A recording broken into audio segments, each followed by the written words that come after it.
श्री स्वामी समर्थ दादा। श्री स्वामी समर्थ ताई। आज आपण ही पूजा कसली केलेली आहे? आज आपण सत्यदत्त पूजन केलेलं आहे। त्यामध्ये गणपतीचं पूजन पण आहे, गणेशाचं, हां जे आपले आराध्य स्वामी महाराज आहेत, जे दत्त महाराजांचा चौथा अवतार आहे, श्री स्वामी समर्थ महाराज यांचे आपण 5व्या वेदाचं जे पठण केलेलं आहे, गुरुचरित्राचं 7 दिवस, त्या 7 दिवसाच्या या पठणामध्ये आपण शेवटच्या दिवशी आपण सत्यदत्त पूजन करत असतो। जसं आपण एखादं व्रत घेतो, त्या व्रतानंतर आपण एक सत्यनारायणाचं पूजन करतो।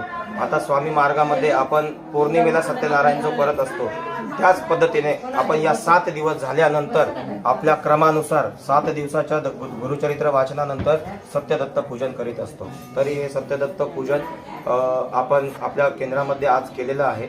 आणि सत्यदत्त पूजन म्हणजे सत्यनारायणाचं पूजन, सत्यदत्ताचं पूजन, त्याला सत्यदत्त पूजन होतं, म्हणतात। हो. हो ठीक आहे। श्री स्वामी समर्थ।